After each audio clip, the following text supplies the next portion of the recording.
Welcome to Power Play India. Don't forget to like, share and subscribe for more content.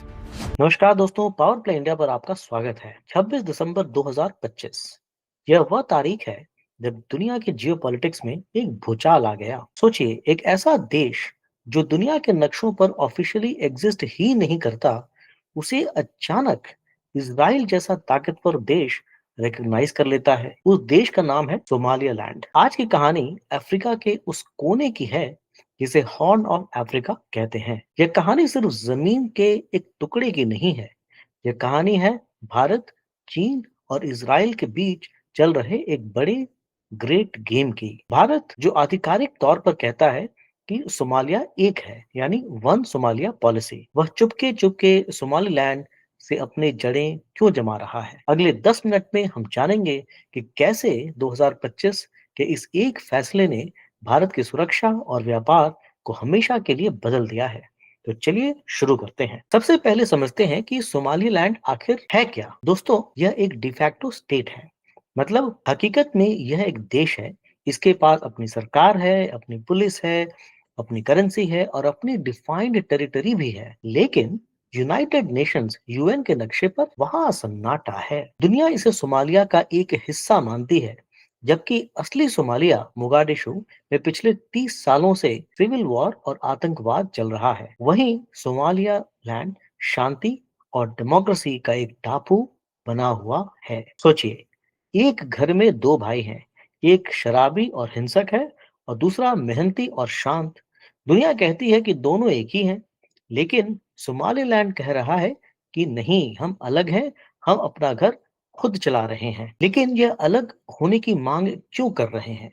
इसकी जड़ें इतिहास में हैं। 1960 से पहले सोमालिया का नीचे वाला हिस्सा इटली के पास था और सोमालिलैंड ब्रिटिश प्रोटेक्टोरेट में था, यानी ब्रिटिश कॉलोनी था। 26 जून 1960 को सोमालिलैंड आजाद हुआ और 5 दिनों तक यह एक स्वतंत्र देश था, जिसे 35 देशों ने मान्यता भी दी थी। फिर जज्बात में आकर इन्होंने सोमालिया के साथ यूनियन कर लिया, लेकिन वह शादी चल नहीं पाई। वहां उन पर जुल्म हुए, जेनोसाइड हुआ। इसलिए 1991 में इन्होंने कहा अब बहुत हुआ और अपनी आजादी वापस घोषित कर दी। सोमालियालैंड यह नहीं कहता कि हम देश तोड़ रहे हैं, वो कहते हैं कि हम अपनी पुरानी आजादी को रिस्टोर कर रहे हैं।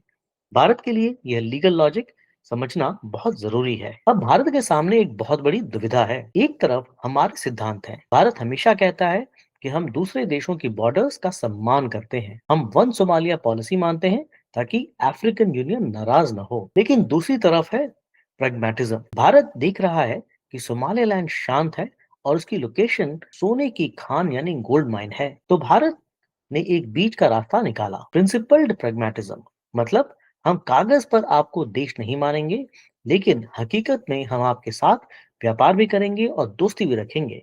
यह एक टाइट रोप वॉक है। जरा सा बैलेंस बिगड़ा तो गिर सकते हैं। अब आते हैं सबसे बड़े मुद्दे पर, पोर्ट ऑफ बेरबेरा। यह इस पूरी कहानी का हीरो है। अगर आप नक्शे पे देखेंगे तो गल्फ ऑफ एडन जहाँ है, जहाँ से दुनिया के अरबों डॉलर का तेल और सामान गुजरता है। अब तक यहाँ का राजा था जिबूती, लेकिन जिबूती अब ओवर क्राउडेड हो चुका है। वहाँ ट्रैफिक जाम है। बरबेरा पोर्ट को डीपी वर्ल्ड ने $442 मिलियन लगाकर एकदम वर्ल्ड क्लास बना दिया है।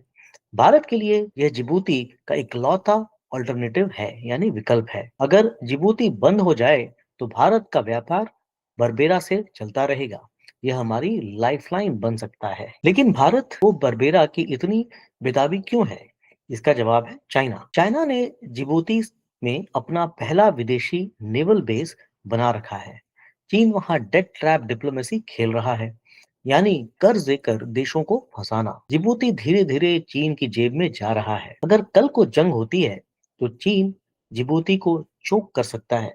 इसलिए भारत को एक ऐसी जगह चाहिए जहां चीन का कंट्रोल ना हो। सोमालीलैंड वह जगह है। यहाँ बरबेरा कॉरिडोर बन रहा है जो इथियोपिया जैसे लैंडलॉक्ड देशों को जोड़ता है और इसमें चीन का कोई रोल नहीं है। यह भारत का मास्टर स्ट्रोक है। आप सोच रहे होंगे कि मान्यता नहीं है तो व्यापार कैसे होता होगा। हैरान कर देने वाली बात यह है कि भारत सोमालिलैंड का सबसे बड़ा व्यापार भागीदारी यानी ट्रेडिंग पार्टनर में से एक है।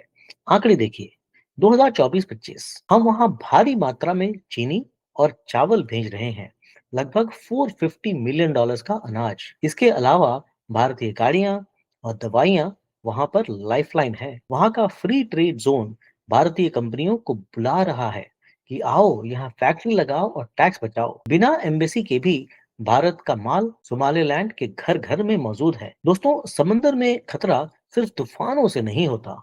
गल्फ ऑफ एडन दुनिया की सबसे खतरनाक जगहों में से एक है। यहाँ समुद्री लुटेरे पायरेट्स और अब यमन के हूती विद्रोही जहाजों पर हमले कर रहे हैं। भारतीय नेवी यहाँ फर्स्ट रिस्पॉन्डर है, लेकिन हमारे जहाजों को ईंधन और आराम के लिए रुकने की जगह चाहिए। सोमालिलैंड के पास 850 किलोमीटर लंबी कोस्ट लाइन है। सोचिए, अगर भारतीय नेवी को बरबेरा में रुकने की पक्की जगह मिल जाए तो हमें पूरे इंडियन ओशन और रेड सी पर नजर रख सकते हैं। यह भारत की सुरक्षा के लिए गेम चेंजर होगा। अब कहानी में आता है सबसे बड़ा ट्विस्ट, जिसकी हम बात पहले कर चुके हैं। तारीख 26 दिसंबर 2025। इजराइल के प्रधानमंत्री बेंजामिन नेतन्याहू और सोमालिलैंड के राष्ट्रपति के बीच एक वीडियो कॉल होती है और इजराइल पहला यूएन देश बन जाता है जो सोमालिलैंड को आजाद देश मानता है। इजराइल इसे अब्राहम अकॉर्ड्स का हिस्सा बताता है, लेकिन इसका असर परमाणु बम जैसा हुआ। अगले ही दिन 21 मुस्लिम देशों और अरब लीग ने इस कड़ी निंदा कर दी। भारत के लिए एक डबल एज्ड स्वॉर्ड है।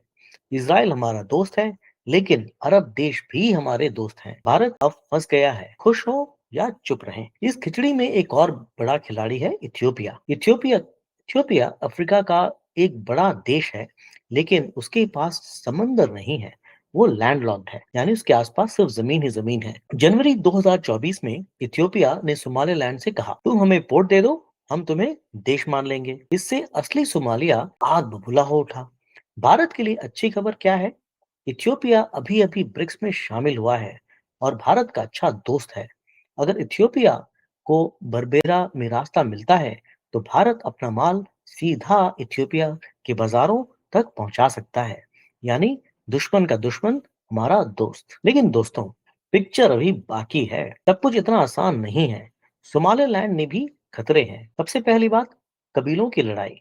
वहां के कुछ इलाके जैसे एसएससी खटुमो सोमालिया के साथ रहना चाहते हैं, जिससे वहां सिविल वॉर जैसे हालात बन रहे हैं। अल शबाब की अगर बात करें तो ये खूंखार आतंकी संगठन धमकी दे चुका है कि अगर इजराइल वहां आया तो वो हमला करेंगे। अगर भारत ने ज्यादा जल्दीबाजी दिखाई तो हम एक फटे हुए ढोल में फंस सकते हैं, और अगर हमने खुलकर सोमालिलैंड का साथ दिया तो अफ्रीकन यूनियन नाराज हो सकता है। तो भारत क्या करेगा? भारत खेलेगा सॉफ्ट पावर का खेल। हम वहां हथियार भेजने के बजाय स्कॉलरशिप भेज रहे हैं।